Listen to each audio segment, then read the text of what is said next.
Muy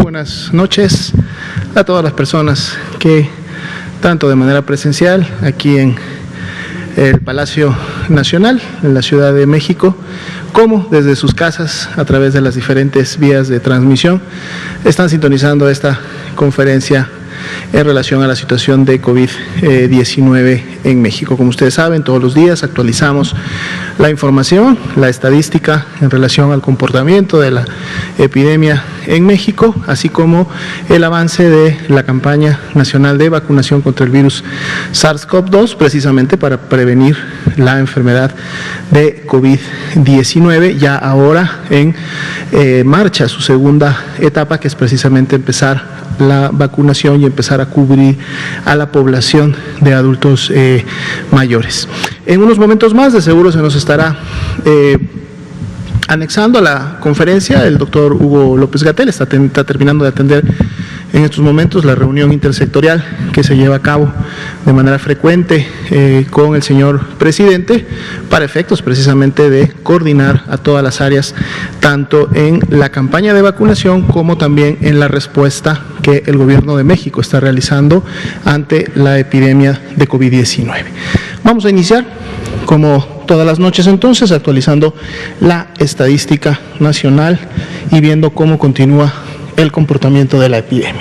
Si nos comparten, por favor, la primera diapositiva.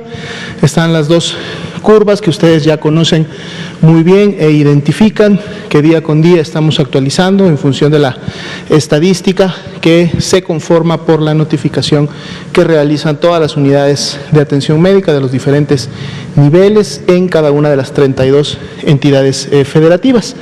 Para el día de hoy actualizamos a 2.217.621 casos estimados de COVID-19 en el país, con base obviamente a la información que tenemos en la plataforma del CISBER. Podemos ver que continúa todavía la disminución entre las dos últimas semanas. Ayer estaba en menos 22%, hoy es menos 21%, y prácticamente hemos tenido este comportamiento en las últimas 2-3 semanas, en donde día con día la reducción es solo de 1 punto porcentual, lo que permite que la reducción total que estamos viendo ya desde que inició el 2021 pues se mantenga todavía presente y lo haga con una tendencia bastante descendente, es decir, todavía no vemos que la curva empiece a tomar alguna velocidad diferente o un comportamiento diferente. Todavía vemos una aceleración importante en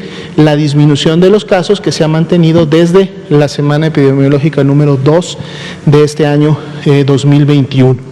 Esto obviamente también ha permitido que los casos activos estimados se mantengan en este solo 3% del total de los casos que hasta el momento se han confirmado, siendo uno de los porcentajes pues más bajos que hemos tenido para efectos de la actividad epidémica reciente, y que veremos cómo se sigue comportando en siguientes días. Hoy es jueves, todavía nos falta viernes y sábado para observar movimientos en relación a la semana, antes que el domingo grafiquemos la semana que sigue.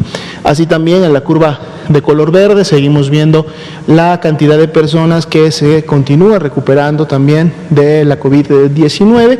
Para el día de hoy estimamos 1.577.838 personas que ya se han recuperado de la enfermedad.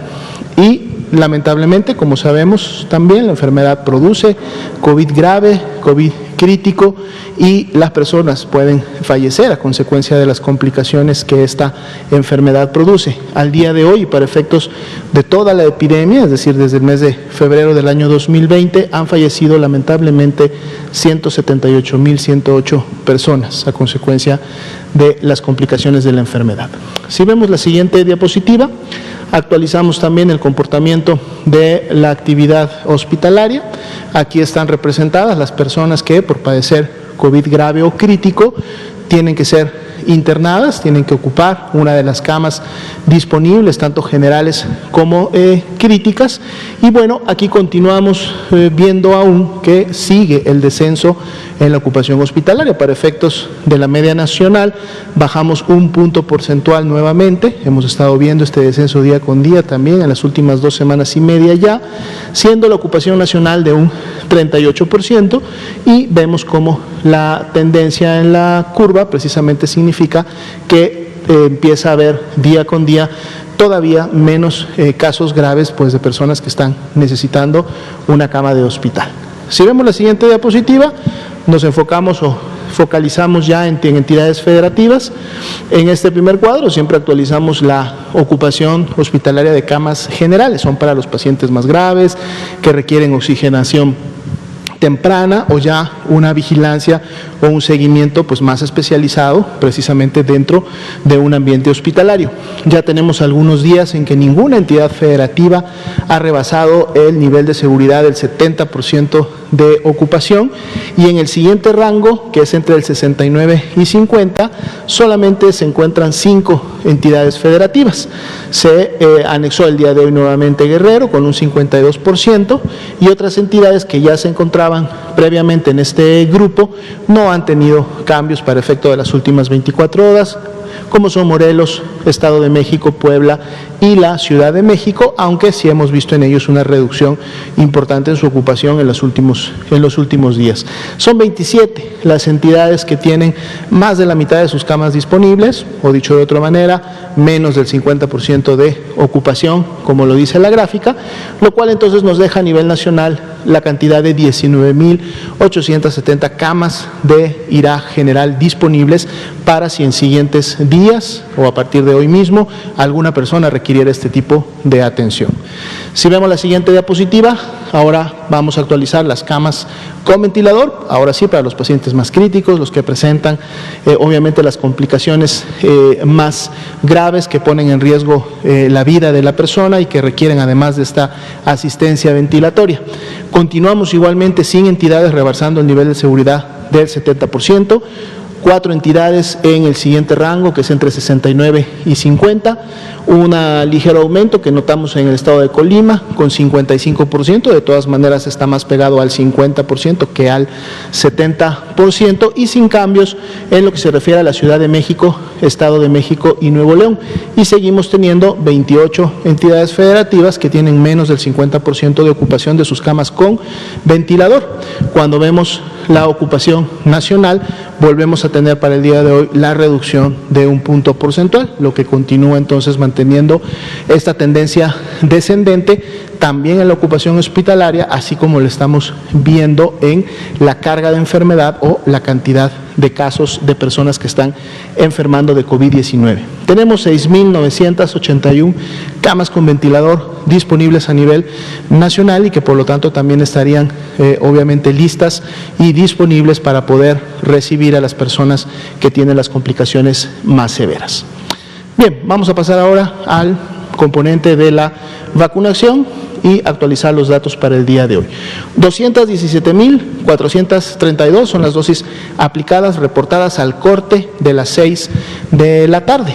Interesante, pueden ustedes notar en función del histórico que hemos venido presentando día con día desde el 24 de diciembre que inició la primera dosis de aplicación de vacuna contra el virus SARS-CoV-2, que el día de hoy es el día que más vacuna se ha aplicado a nivel nacional, obviamente porque estamos teniendo ahora la aplicación de 2 vacunas al mismo tiempo.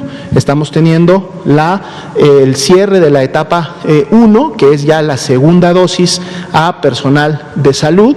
Esta se realiza con la vacuna de Pfizer-BioNTech, recordando que esta fue la vacuna que inició desde un principio con este grupo poblacional y por lo tanto deben de recibir la segunda dosis del mismo tipo de vacuna.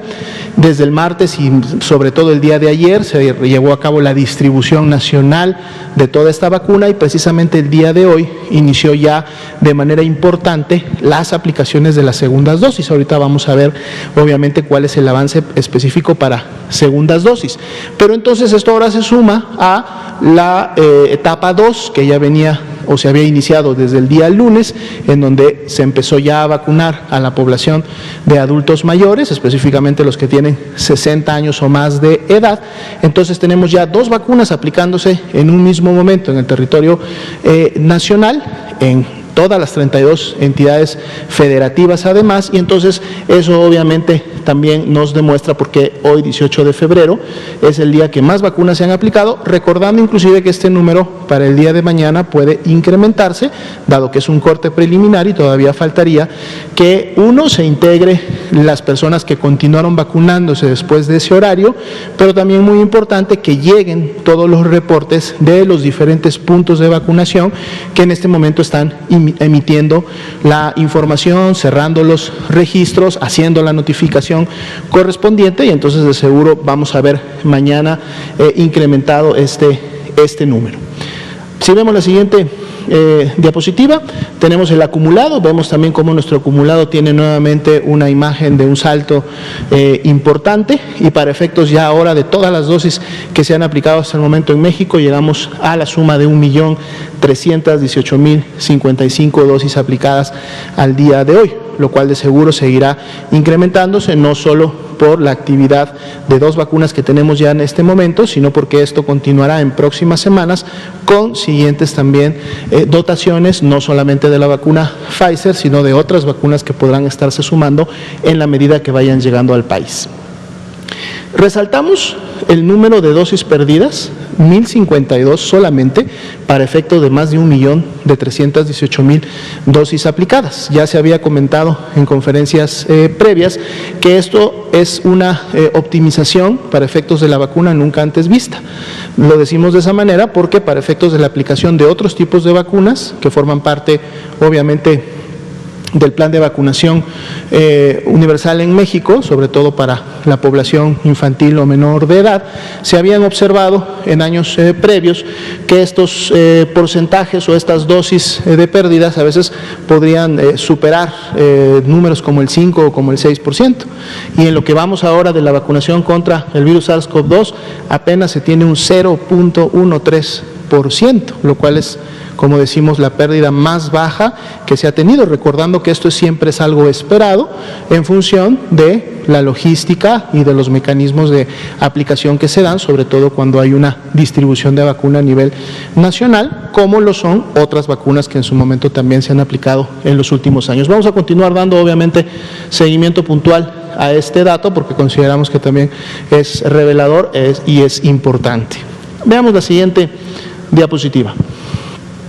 Muy bien, la cobertura, o en este caso el avance, mejor, que se está llevando a cabo por cada entidad federativa para efectos de la población adulta mayor. Estamos hablando de esas 860.450 dosis totales que se recibieron de vacuna AstraZeneca del laboratorio Serum de la India, que están destinados solamente a población adulta mayor, y entonces en base a ese total de más de 860.000 dosis, el avance aplicado para el día de hoy son 426.494, lo que está representando entonces un avance global nacional del 50% ya de este embarque que se recibió el día domingo.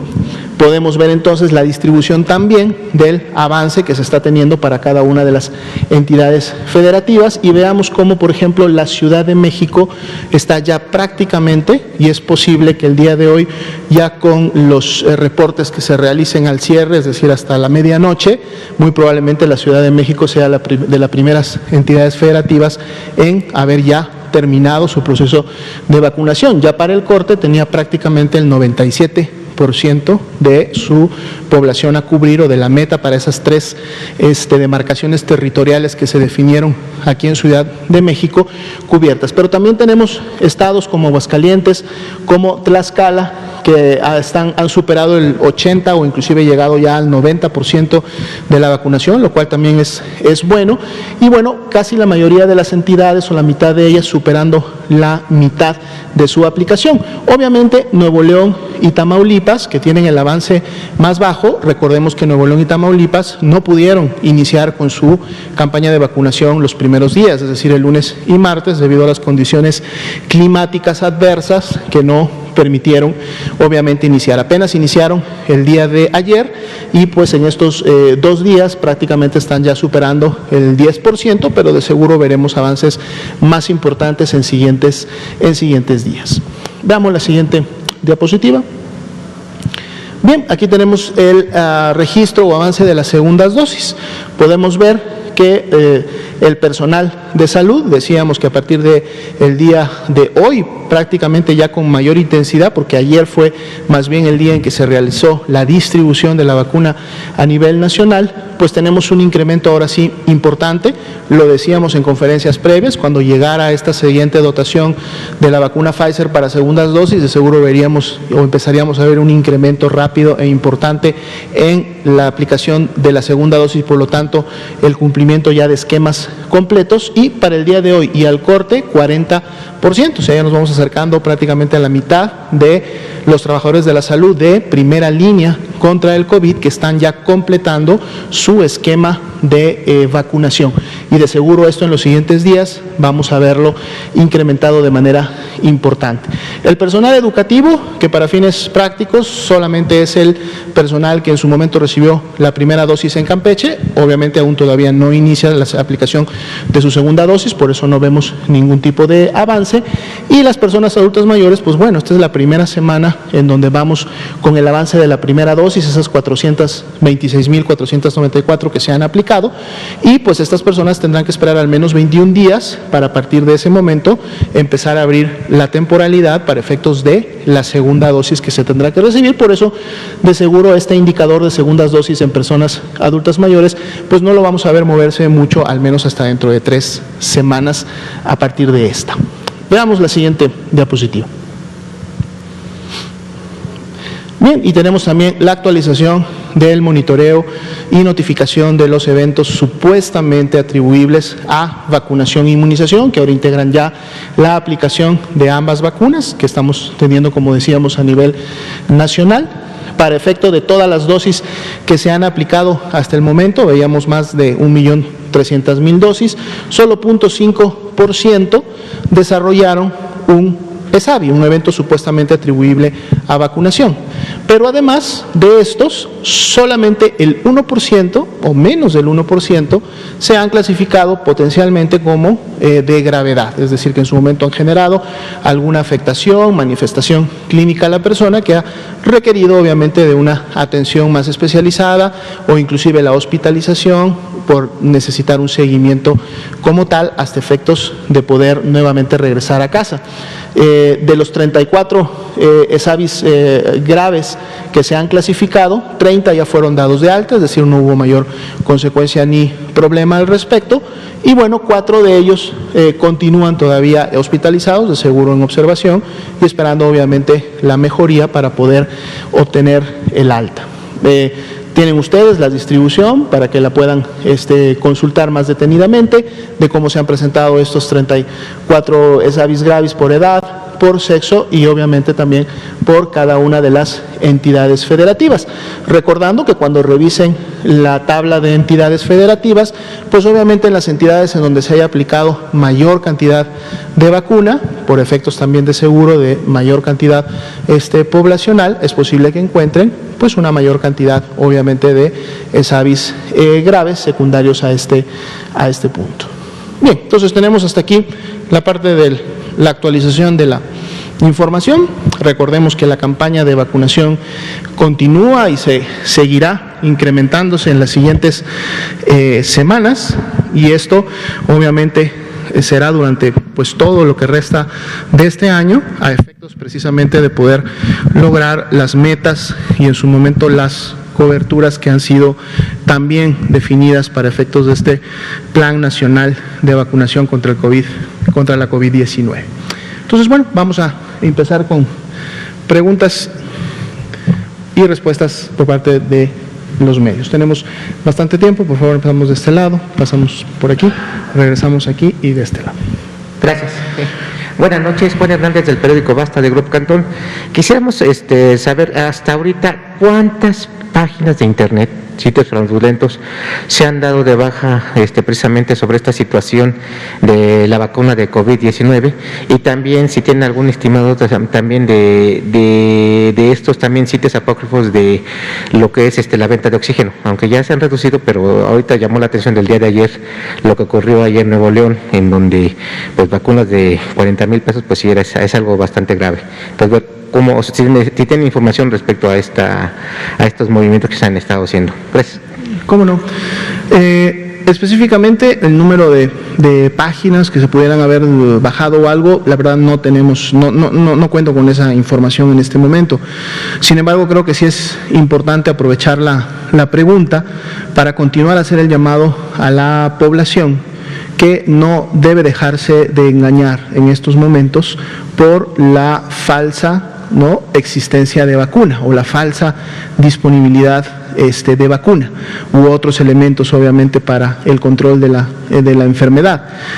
Recordemos que en este momento la única vacuna disponible en México, en el territorio nacional, y que se está aplicando es aquella que la autoridad sanitaria correspondiente, en este caso la Secretaría de Salud a través de la COFEPRIS, ha autorizado bajo el marco de uso de emergencia precisamente para la política nacional de vacunación, para toda esta campaña nacional que estamos viendo. Esta primera etapa que inició en diciembre en relación a los médicos de primera línea contra el COVID, y esta segunda etapa que inició esta misma semana, el día lunes, en relación a la población adulta mayor. La forma de acceder a esta vacuna ha sido en base a los diferentes lineamientos que se han emitido para poder llevar a cabo, obviamente, la vacunación. Y es la única manera que en este momento hay en México de poder acceder a una vacuna segura, una vacuna de calidad y además una vacuna que tiene en su momento comprobada una efectividad para lograr precisamente la protección ante la enfermedad. Cualquier otro tipo de vacuna que ustedes vean que se está ofertando en alguna página de internet, en algún sitio público, a través de algún medio de difusión, sobre todo privado, tienen que pensar que es una vacuna ilegal, tienen que pensar que es una vacuna insegura, que inclusive puede poner en riesgo su salud, porque es una vacuna que de seguro o no es una vacuna,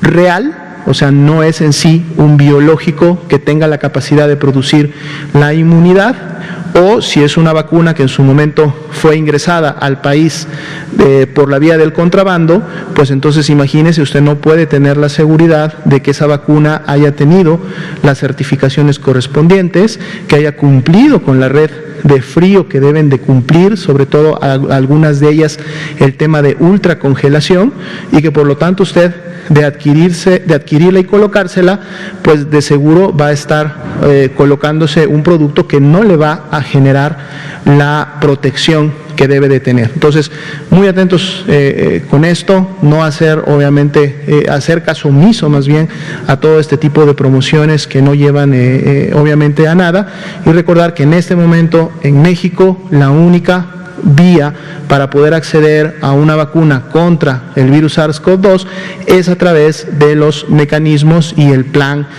Nacional de Vacunación que en este momento se está implementando, y que además, como ustedes saben, en este momento está solamente vacunando en función de la disponibilidad de la vacuna que hasta el momento ha llegado al personal de salud y a los adultos mayores con 60 años o más de edad. Entonces, es muy importante sí tener presente esto hasta que no tengamos nueva información, que de haberla, de seguro se la estaremos dando a conocer de manera oficial en este mismo espacio. ¿Sí? Gracias. Por favor. Buenas noches, Liliana Noble de Pulso Saludable.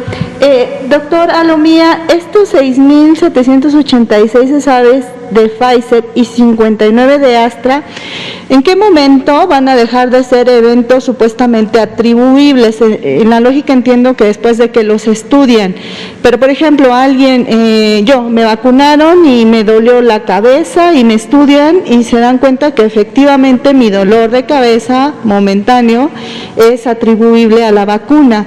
¿Hacen una referencia o una numerología diferente o siempre van a estar contemplados en esta tipificación de eventos supuestamente atribuibles? Sí, tengo otras dos preguntas. Gracias. Claro, con mucho gusto respondemos esta primera pregunta. Efectivamente, cuando se clasifica un ESAVI, como su nombre lo dice, dado que es un evento supuestamente atribuible, obtiene una clasificación de inicio. Esta clasificación la realiza la unidad que en su momento atiende a la persona. Cuando una persona va y demanda atención médica refiriendo ciertas manifestaciones clínicas y durante el interrogatorio también refiere que en los últimos al menos 30 días, esa es la temporalidad que está definida para esta vacuna, es decir, para la vacuna contra el virus SARS-CoV-2, si en esos últimos 30 días le aplicaron este tipo de vacuna, pues entonces si la sintomatología está registrada como posibilidad de que esta vacuna la produzca, entonces se clasifica de manera inicial con un ESAVI. Dependiendo ya entonces de el tipo específico de manifestaciones y de las características que tiene un ESAVI no grave y un ESAVI grave, pues bueno, se da también este tipo de clasificación. Lo que ocurre después y en el transcurso del tiempo es algo que además está normado, está en un manual de procedimientos que es obviamente de observancia para todo el Sistema Nacional de Salud, es lo que el CENSIA, el Centro Nacional de Salud para la Infancia y Adolescencia, quien es el que ha manejado pues históricamente los programas de vacunación universal, ya ha normado para efectos de lo que sería la dictaminación de estos ESAVIs. Los ESAVIs graves normalmente se suelen dictaminar en los más altos niveles, en donde hay obviamente la concentración de los grupos de expertos, ya sea tanto en los niveles estatales o en los niveles federales. Hasta este momento, todas las dictaminaciones de ESAVIs graves se han dado en el seno del grupo de expertos del nivel federal, precisamente porque estamos ante una nueva vacuna que además se está aplicando, a diferencia de muchas otras en la historia, en este momento se está aplicando bajo un marco solamente de emergencia, y de ahí que este Comité Nacional de Expertos se esté tomando el tiempo todas las semanas, y obviamente también aprovechamos el espacio para agradecer a todo este personal profesional de la salud calificado, altamente especializado, que se está tomando todas las semanas el tiempo correspondiente para analizar las historias clínicas y la evolución de estas personas y hacer estas dictaminaciones. A ellos no se les da ninguna bonificación ni reciben un salario extra por hacer este tipo de actividad, lo hacen de manera voluntaria, respondiendo a la convocatoria que el CENSIA precisamente les emite como expertos a nivel nacional, y entonces ellos realizan esta clasificación.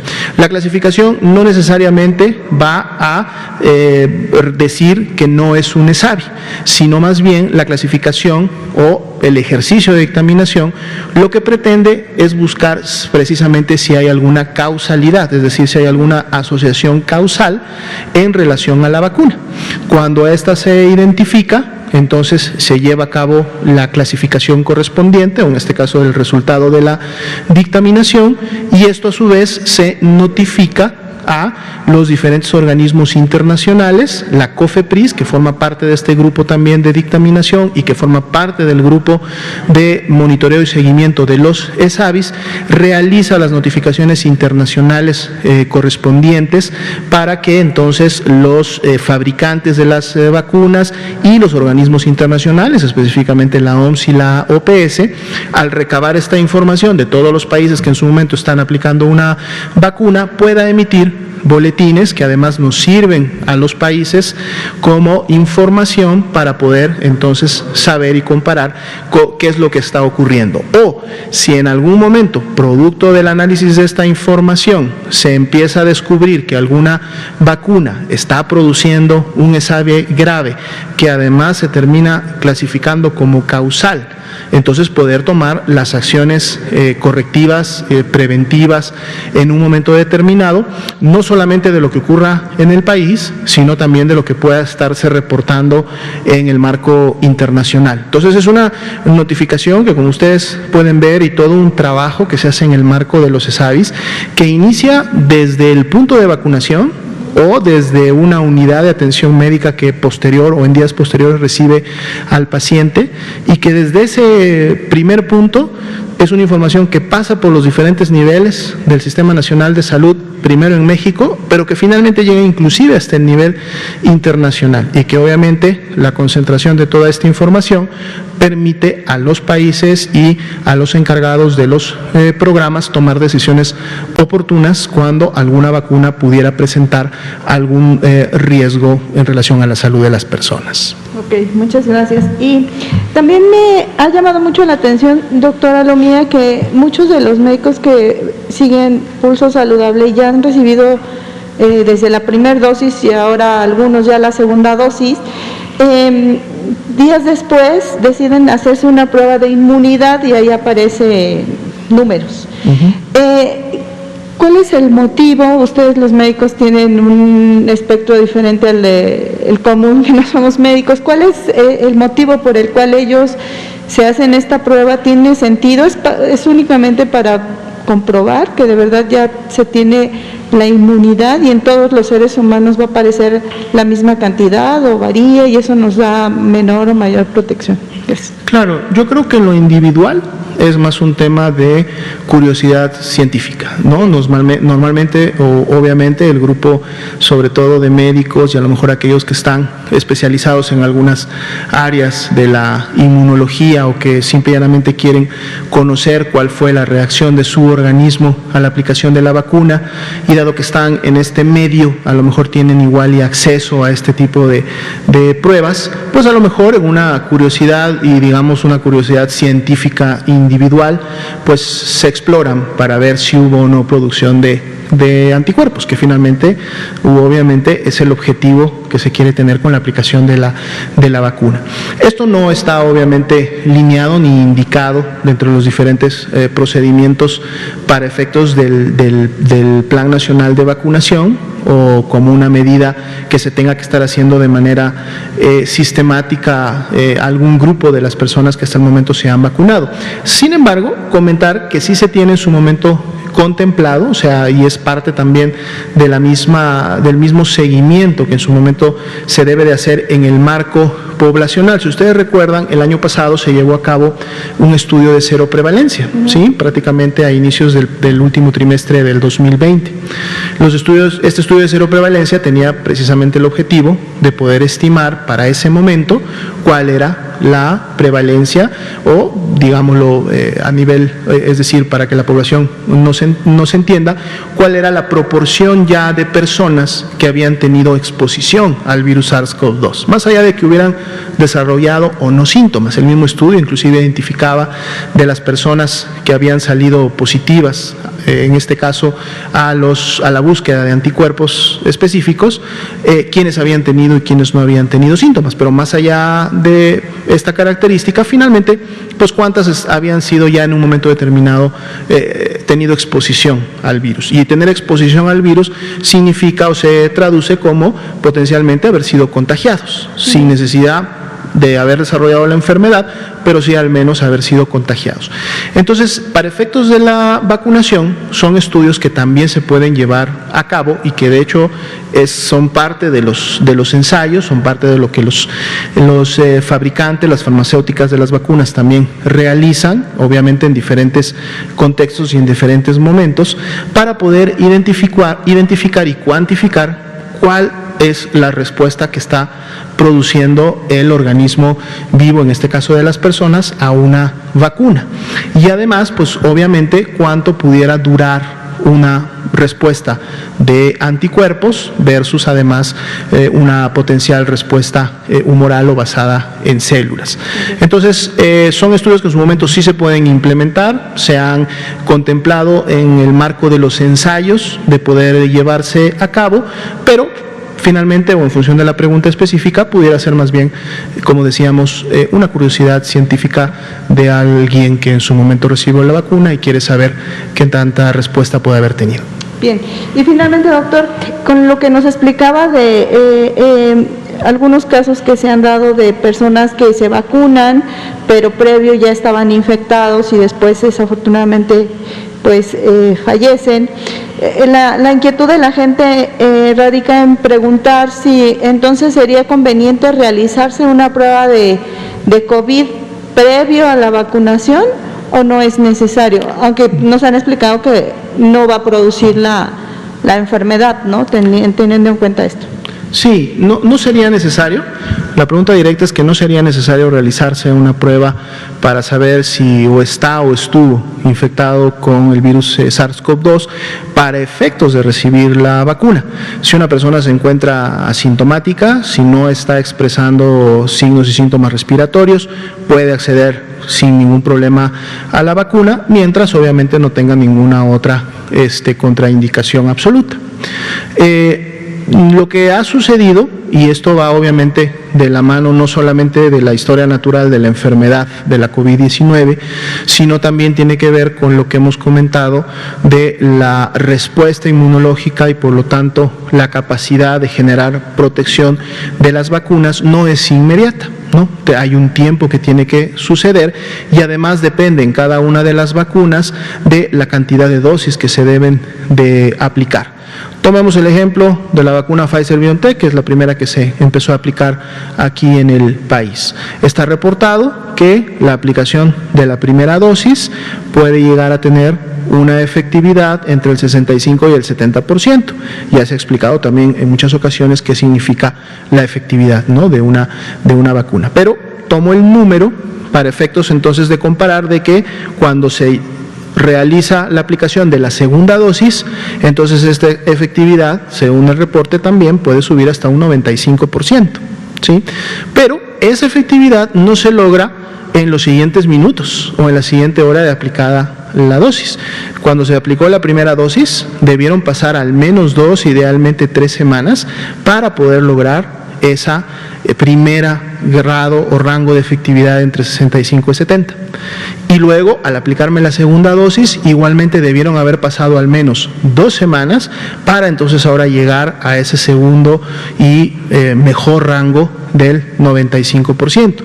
Pero mientras eso sucede, o sea, es decir, en esas primeras 2 semanas después de la primera dosis o en esas también primeras 2 semanas después de la segunda dosis, si la reacción inmunológica para efectos de la primera no fue suficiente, hablando de esas 2 semanas de la segunda dosis, y más aún, para efectos de la primera dosis, si no habían pasado todavía esas 2 semanas para efectos de una generación de al menos un 65-70% de efectividad, pues entonces es un tiempo en donde la persona todavía, si se contagia del virus SARS-CoV-2, dado que aún no ha desarrollado la inmunidad esperada, pues entonces puede enfermar. Y una vez enfermando, pues obviamente pueden venir las complicaciones y en su momento inclusive también la defunción a causa obviamente de la enfermedad. Entonces, este momento del contagio obviamente puede ser previo a la aplicación de la vacuna. Ya comentábamos, recordemos que el virus SARS-CoV-2 tiene un periodo de incubación para desarrollar signos y síntomas que se ha medido hasta ser de 14 días, pero que normalmente o en la mayor cantidad de personas sucede entre el 5º y el 7º día. 6º día, digamos.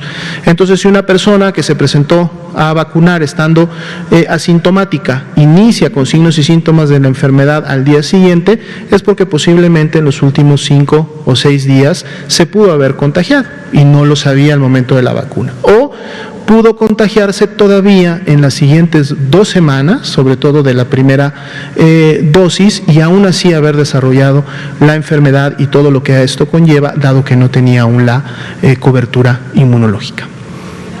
¿Cómo no? Estábamos de este lado, habíamos dado la palabra por acá, y luego vamos para allá. Buenas noches, doctor José Luis Salomé Segarra, director del INDRE, audiencia, medios, buenas noches. Si me permite un par de preguntas, doctor. Justo. En días recientes ha habido un acaparamiento o una preocupación de algunos países por comprar muchas vacunas. Esto como que ha afectado un poco la entrega, el compromiso con algunos otros países, en particular México. ¿Hay algún mecanismo de organizaciones, consejos, donde se les pueda hacer una solicitud a través de nuestros, el Servicio Exterior mexicano, para que puedan solicitar que haya una compra-venta de vacunas más justa? Esa es la primera, doctor. Y una muy sencilla. En días anteriores, el licenciado Andrés Manuel López Obrador, presidente de México, expresó su deseo de que hubiera algún biológico, alguna vacuna de desarrollo en el país. Nosotros en el país tenemos instituciones, tenemos al CONACYT, hay grupos de científicos con mucho talento, como son los estudiantes de la UAC, Universidad Autónoma de Querétaro, que han expuesto su trabajo, creo que ha tenido algunos avances, y según su experiencia como experto, ¿cree que a mediano o a largo plazo se pueda dar el desarrollo de esta vacuna en México? Muchas gracias, buenas noches. Muchas gracias también por las preguntas, de seguro serán muy útiles para la población que nos escucha. En relación a la primera, sí, efectivamente hay canales diplomáticos a través de los cuales un país puede expresar posicionamientos de gobierno, posicionamientos nacionales a la comunidad internacional. Uno de ellos precisamente fue utilizado recientemente por el canciller de México, el ingeniero Marcelo Ebrard Casaubon, en donde hizo un llamado enérgico por solicitud precisamente del señor presidente de la República, ¿no?, en relación a poner sobre la mesa, en este caso en el contexto de seguridad internacional, de esta problemática que se ha venido dando, especialmente o ha sido más evidente en últimas semanas. Recordemos que precisamente la iniciativa COVAX, que se planteó desde la Organización Mundial de la Salud desde mediados prácticamente del año pasado, ya en miras a los desarrollos que en ese momento se tenían de las diferentes vacunas, muchas de ellas ya actualmente disponibles en algunos países a través de las diferentes farmacéuticas, tenía precisamente como objetivo, y lo tiene todavía, el poder asegurar el acceso a las vacunas a todos los países de una manera equitativa, de una manera más igualitaria, y sobre todo favorecer o contribuir a los países más pobres o con menos ingresos a que, sin la necesidad de tener en este momento los recursos correspondientes, puedan ellos acceder a las vacunas y poder también proteger en su momento a su población. Sin embargo, lo que se ha estado observando, y esto han sido precisamente posicionamientos y llamados propios de la Organización Mundial de la Salud, a las farmacéuticas a empezar a alimentar a este ejercicio de COVAX, que esta plataforma internacional que en su momento se desarrolló con estos objetivos específicos empiece a recibir las vacunas que necesita para poder empezarlas a enviar principalmente o primariamente, obviamente, a estos países.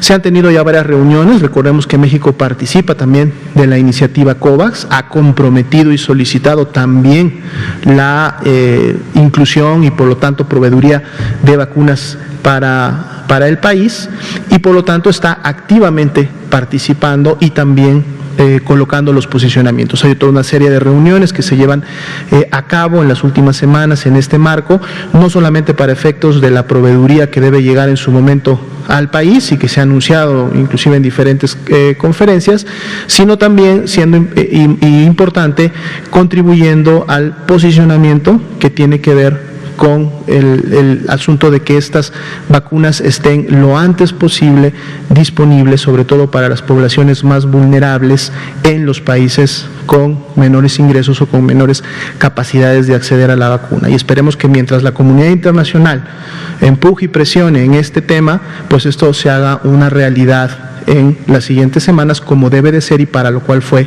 esta plataforma COVAX concebida, ¿no? En relación a la siguiente pregunta, ya nos acompaña el subsecretario de Salud, doctor López-Gatell, es en relación a la posibilidad de poder tener una vacuna mexicana, ¿no? Se ha estado dando un desarrollo importante en el CONACYT.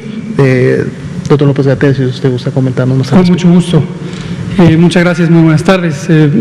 Recién terminó la reunión con el presidente, la reunión que tenemos 2 veces a la semana para el seguimiento de la epidemia y del programa de vacunación contra el virus SARS-CoV-2.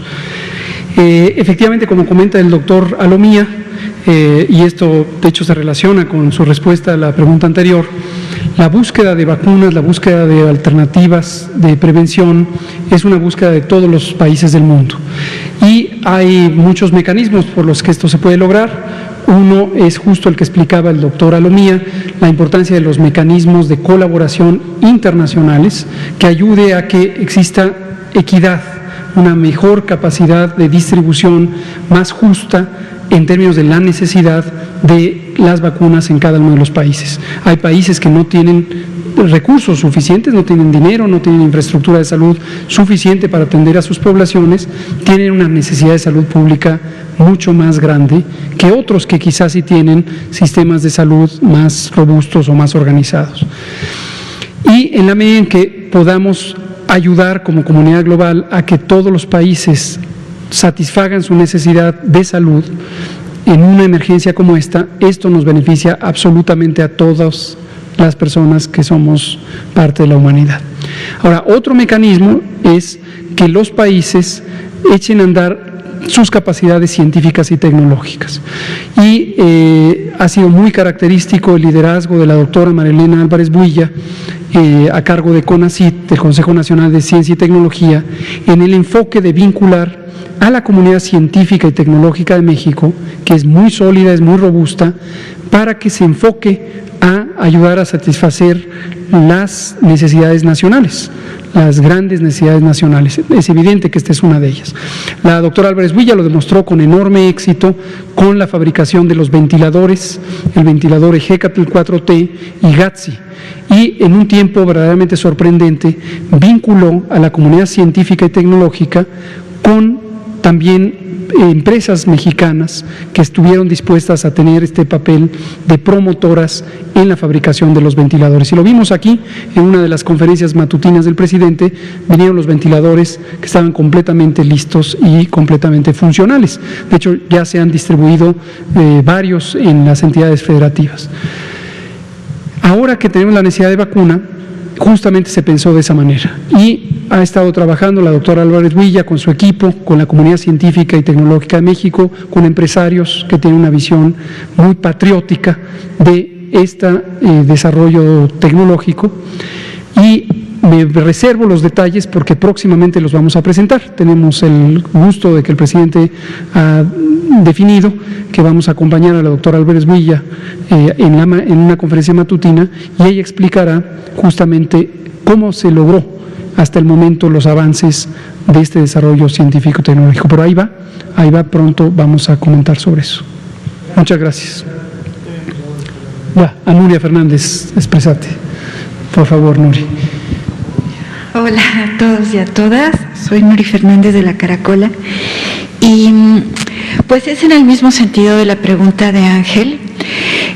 Cierto que el doctor Tedros ya lanzó esta campaña que es #VaccineEquality para tratar de que se resuelva el problema de acaparamiento, y cierto también que la importante intervención de Marcelo Ebrard, el canciller, en el Consejo de Seguridad de la ONU trató este tema, pero la gravedad de la situación es grande, porque según la misma declaración del canciller, los países que tienen el 60% del Producto Bruto Mundial, digamos, de la riqueza, son los países que están acaparando las vacunas, y hay 100 países donde no se ha aplicado una sola vacuna. Entonces, la pregunta sería, en las oleadas finales de la influenza mal llamada española, digamos que los que pagaron la situación más grave, porque fue una situación de dispersión, fueron los países más pobres. La gripe acabó con 45% de la población de Guatemala y con 30% de la población de Camerún, por ejemplo. Entonces, si aquí vemos que, según el estudio que presentaron estos días, que me parece muy importante, la mortalidad es del 12% en zonas rurales y del 8%. La letalidad de casos. Letalidad fetal. Entre aquellas personas que enferman, no es del total de la población. Sí, perdón. Muy importante. La letalidad, sí. Es de 12% en zonas rurales y 8% en zonas urbanas. Podríamos, si no se resuelve el problema de acaparamiento, esperar una nueva oleada de la pandemia a nivel global que pudiera afectar a las naciones más pobres de manera muy grave. Esa es la pregunta. Totalmente de acuerdo, ese es el escenario que se puede presentar y precisamente por eso es importante la justicia distributiva, la equidad, la igualdad. La igualdad, cuando uno la ve desde la perspectiva de salud pública, es un elemento imperativo, porque si no se logra una distribución adecuada de los mecanismos de protección, finalmente el fenómeno colectivo, el fenómeno poblacional, tiene un curso desfavorable.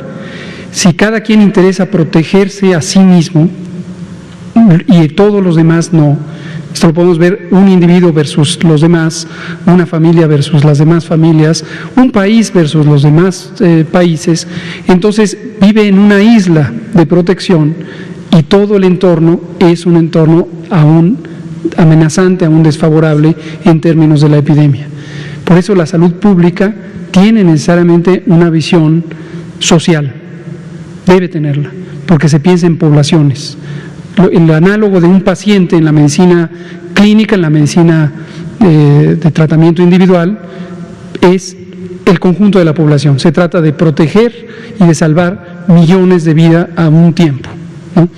Entonces, lo que puede ocurrir efectivamente es que en uno de los ciclos de la epidemia, primero que ésta persista, pero segundo que cuando tenga un ciclo de exacerbación, posiblemente en una temporada invernal, ahora afecte de manera más importante a las naciones que tienen la menor riqueza o las naciones que tienen las mayores inequidades en la distribución de la riqueza. También hay que considerar eso. Hay naciones como México que tenemos en promedio ingresos medios altos, pero que tenemos una enorme polarización en términos de la distribución de la riqueza. Tenemos muy pocos concentrando mucha riqueza y muchísimos teniendo poca riqueza. Ya lo hemos dicho muchísimas veces y es un dato objetivo que tiene documentado hasta el Banco Mundial. La mitad de la población de México vive en condiciones de pobreza, cuando somos una de las primeras 15 economías del mundo, ¿no?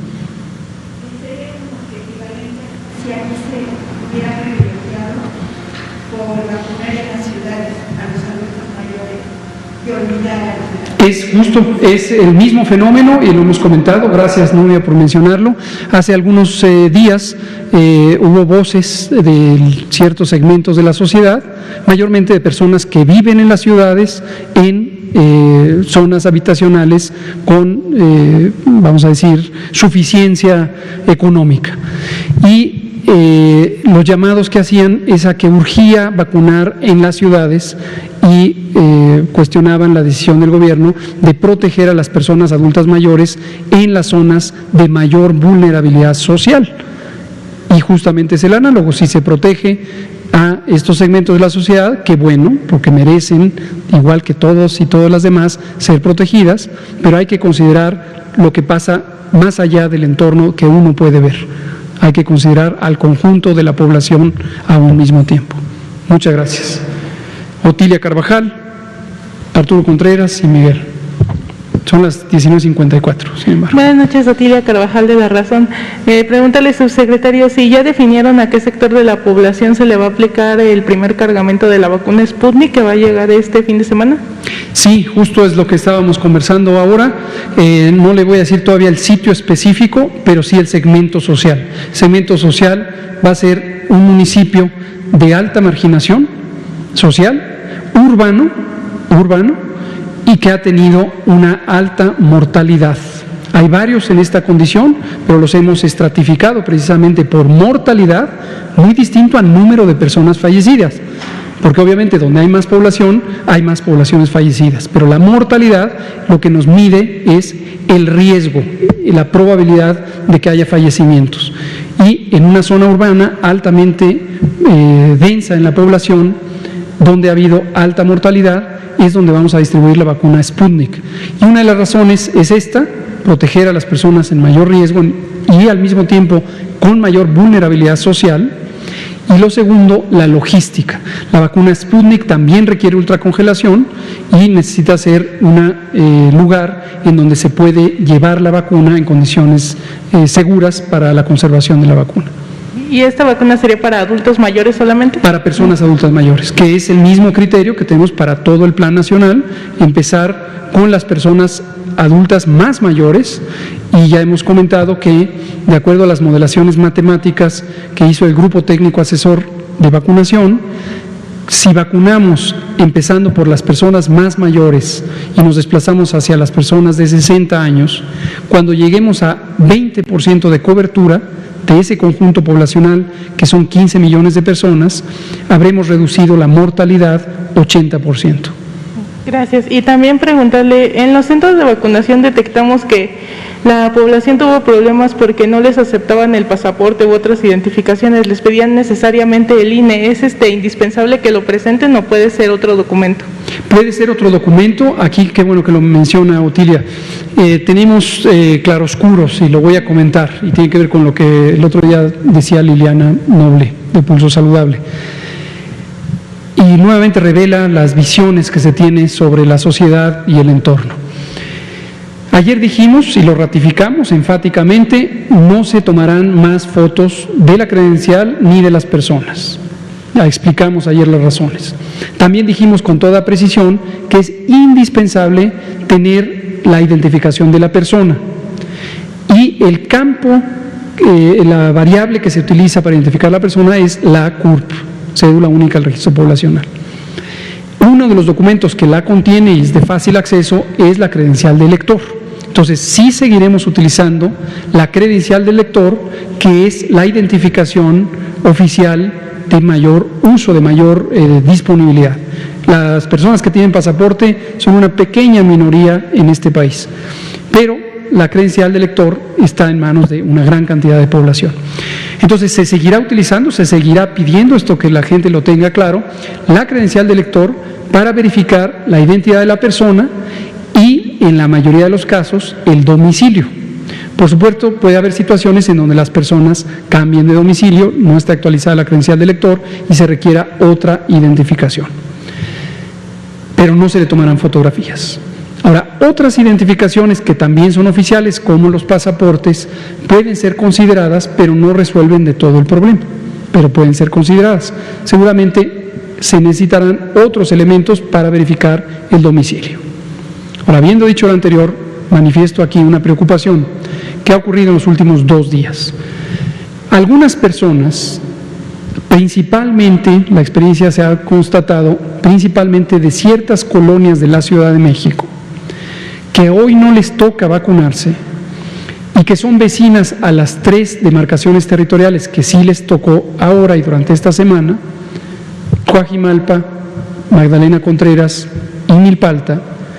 Las personas de las otras colonias y demarcaciones territoriales, en particular Polanco, por ejemplo, Las Lomas, también Huixquilucan en el Estado de México, se desplazaron, no todas por supuesto, pero una cantidad que nos llamó la atención, con el pasaporte en la mano, a Coajimalpa y a Magdalena Contreras, buscando ser vacunadas. Entonces hacemos un respetuoso, pero muy sentido llamado a la población que espere su turno, que espere.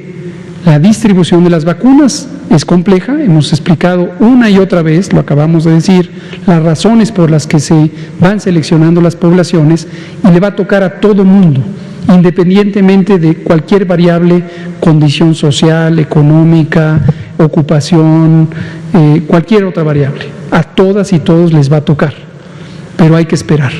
Si hacen esta práctica de desplazarse hacia las demarcaciones o municipios que todavía están vacunando, quienes todavía no les toca, pues complican la situación y no vemos ninguna lógica por la que deberían asumir estas personas que pueden saltarse la fila. Entonces, es parte del fenómeno que mencionábamos hace unos días. Es importante tener conciencia social. Gracias. Muchas gracias. Nos queda medio minuto, si Arturo Contreras quiere utilizar ese tiempo para una pregunta. Una pregunta rápida. Buenas noches, Arturo Contreras, de Pie de Página. Nos piden que si pueden hacer hacer públicos los datos de la vacunación a nivel municipal, de cuántos se han hecho y cuántos se han llevado. No es una petición reiterada en redes sociales. Con mucho gusto. Y bueno, con mucho pues gusto, quisiera claro que hacer sí. unas preguntas, pero después. Sí, con mucho gusto. Tenemos el desglose municipal. Aquí presentamos para facilidad de visualización el nacional y la distribución por estados, pero podemos presentarlo también por municipios sin problema alguno. En la plataforma lo tenemos en qué municipio se vacunó y ahorita son estos, en la meta 330 y los que llevamos hasta ahorita. Y las personas que vacunan sabemos en qué municipio se vacuna y podemos presentar la información, ya sea aquí o en el informe técnico que se publica para que ustedes lo tengan a la mano. Muchas gracias. Aquí todo, transparencia plena. Ese principio no lo vamos a dejar nunca. Muchas gracias. Son las 20 horas con 0 minutos. Aquí terminamos. Sigue la vacunación, todavía sigue la epidemia, va en descenso, pero hay que mantener la calma, la prudencia, esperar el turno para la vacunación. Por favor, seguir con las medidas de precaución, lavado de manos, sana distancia, usar cubrebocas en sitios públicos, particularmente los cerrados, y tener paciencia. Ya pronto le irá llegando a todo el mundo la vacunación. Muchas gracias. Gracias. Empezamos mañana con Miguel.